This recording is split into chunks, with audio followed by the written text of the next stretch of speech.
皆さん、こんにちは。スティーブテキテルのスティーブです。先日、テキサス州立大学、いろんな学校で日本語のクラスの受講生とオンラインで、ミーティングしました。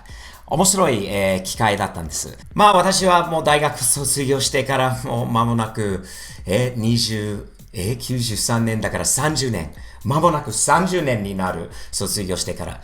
でも、いろいろ思い出すと、いろいろその時のことをいろいろ、その苦労とか、どんだけ日本語を覚えるのに大変だったのかということをいろいろ思い出して、で、今の30年後のこと、まだ難しさももちろんありますよ。ありますが、今の大学生にスティーブのストーリー、スティーブはどうやって日本語を覚えるようになったのか、どうやって日本語のクラスの下からトップまではいかないかもしれないんだけど、少しどうやって自信がついたのか、などのことについてお話しさせて、いただきました。光栄でしたね。声かけられて、こういう機会に、今の学生に少しでもプラスになればと思って、いろいろ変わったっていうのはまず話しながら気づいたんですよね。当時の1990年代の日本語の勉強の仕方と、そして今現代の勉強の仕方には大きな違いがいろいろあると思いますよね。まず、当時のアナログ時代。教科書、それと辞書。もうちょっと軽い感じの細くて、小さい辞書。いつも手元に、いつもルックサックに、これがないと、この重いものが、日本語を覚えることはできなかったんですよね。今はやっぱり違いますよね。多分、これを持ち歩いたり、ルックサックに入れて歩いたりしている子がいないような気がします。全部携帯でできますよね。簡単になったこと。当時 YouTube とかもなかった。日本語のプログラムとか、日本のテレビとか簡単に見る方法がなかった。今はそうでもないんですよ。簡単になった。ある意味では。ある意味では簡単になったからこそ、もっと努力しないといけないのかなというふうに私ちょっと感じましたよね。特にいろいろ話しながら。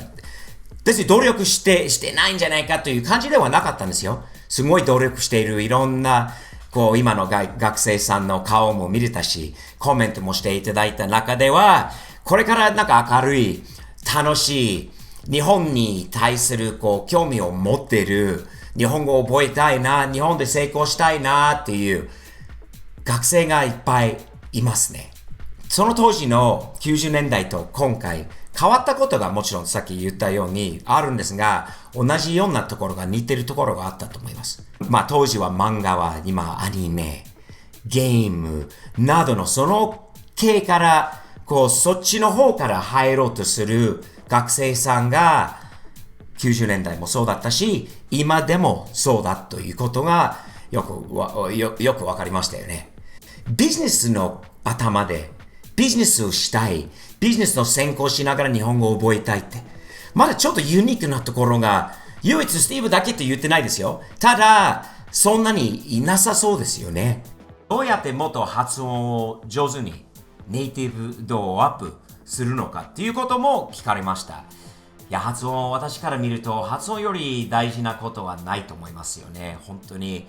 やっぱりね、変に発音して笑われたりとかって恥ずかしいんじゃないですか。多分日本人もアメリカに来て、もともと自分の英語力に自信のないことで、変に言ってしまったら笑われたりとか、バカにされたりするのはどうなの？やっぱりその気持ちを理解できます。自分を音楽聴いて、いろんなことを聞いて真似して、発音に真似するので、なんとかまだまだなんですが、発音を少し上手になった。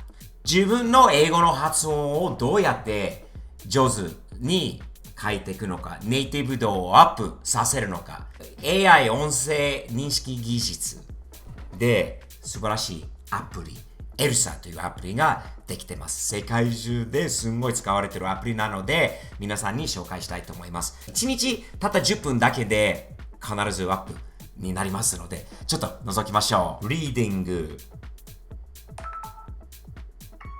あららら、あらまあ、もう一息ですね。ただ、何がダメなのかっていうことまで教えてくれます。唇を丸く突き出して、を発音してみましょう。舌先はどこにも触れないように注意してください。じゃあ、アメリカ人として頑張って読んでみましょう。Please read this passage out loud. 100% ですイエーイこういうこともできます。この下のここを選択して、スティーブはアメリカ人としてもういきなりスキル15、レベル15に行きます。Artistic. Autistic. どっちですか？これは難しいよね。Artistic. Autistic. こっちですよね。Artistic。イエーイ。これは難しいよね。Authentic。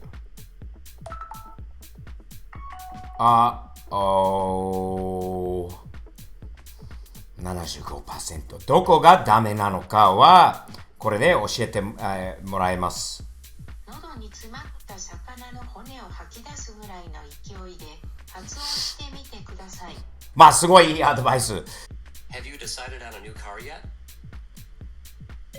No, not yet. Still deciding. Are you looking for a manual or an automatic? An automatic. I don't like driving stick shift. 嘘しました。最終的には努力がいるんですけれども、今時のやり方では何より本当にもうプラスになると思います。昔はね、気前留学が流行ってたんですが、いらないですね。自分ではできる。周りにネイティブな方がいなくてもできる。下の説明欄に7日間の無料体験のリンクがあります。ぜひやってみてください。そして永久会員のエルサプロの方には 80% までのディスカウントがありますので、下のリンクをご覧ください。自分の手元にいつもある携帯電話上ではできることなので素晴らしいツールです。一人の学生さん、女性の方に聞かれたんです。漢字が難しいです。どうやって漢字を覚えるのか、なかなか覚えられない。まあ、多分正直に、覚えることが大事なんですよね。書くこと、書かされることも何回も昔の教科書の中を見れば同じ漢字を何回も何十回何百回は書かされたことがあって、それで覚えることです。ただ、それは書くことですよね。書くことよりどうやって読み方を覚えるのかっていうの。まあ、書きながらもちろん覚える読み方とかもあるの覚えることもあるんだろうと思うんだけど、私には一つ面白い漢字の覚え方がありましてね。できた友達の名字、鈴木さん、田中さん、山本さんとか、読みやすい漢字だったんですよ。日本人の名字。下の名前は、女性の下の名前はまだ読みやすかったんだけど、男性の下の名前がなかなか難しい、読みにくいのもあったんだけど、名字で田中。じゃあ、田んぼの田とか、今度それの見るときに、田中さんの田ですよね。山内さん。山内。山に、今度ね、富士山とかってこういうのあると、山も山という読み方もあるんだっていうのは気づくことになりますよね。今の学生さん、日本語を覚えようとしている学生さんに最後にメッセージとして自信持って、頑張って失敗してもいいから。日本人は優しい人たちが多いので、失敗してもね、教えてもらえる。逆に直してくれる。別に失敗っていうのはね、本当成功のもと、勉強のもと、日本語を覚えるもとになるので、頑張って、日本人の友達を作って、諦めずに、前向きに日々前進っていう感じでやっていけばいいんじゃないでしょうかっていうふうに最後に、その発表がそういう感じで終わったんです。よかったです。もう自分も少しでもその音を大学生の時のすごいお世話になった先生たち、三浦先生、マクロイン先生、森先生などの先生に本当にすごいお世話になった。もう厳しくこう教えられたことを少し自分の目線で今30年経って日本語まだ現役でこうまだ使って YouTube やったりとかしているスティーブから今の大学生にそのアドバイスが少しでもプラスなれたら自分も嬉しいですね。嬉しいです。時代が変わったかもしれないんだけど日本語がもっとこう覚えてほしいことが私にもあります。もっと日本の文化をもっとアメリカに広めたい。最近面白い。初めて日本食とか日本のこういうのを体験したアメリカ人という動画をいっぱい取り上げさせていただいている中ではすごいみんなオープンに日本の文化を本当もっと知りたい。もっと覚えたい。純のアメリカ人、本物のアメリカ人でも田舎者でももう日本のことが面白いって思っている方が意外と多いです。私も嬉しいです、それは。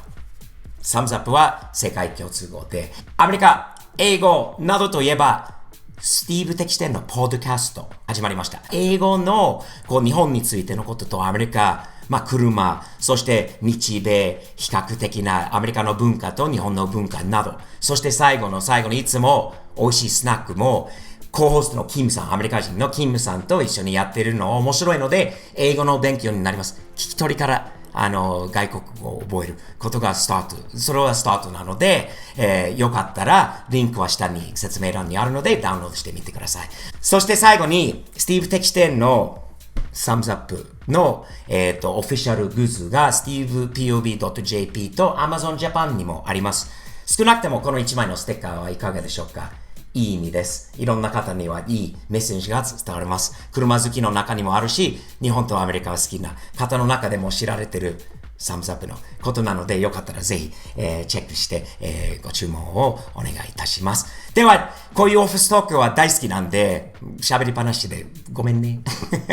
でも好きなので、また次回のトピックは何がいいのかな、いいアイディアがあれば、下の方に、コメントを残してください。そして、チャンネル登録も、いいねも入れてくださいね。ではまた次回までいつも日々前進前向きにやっていきましょうね。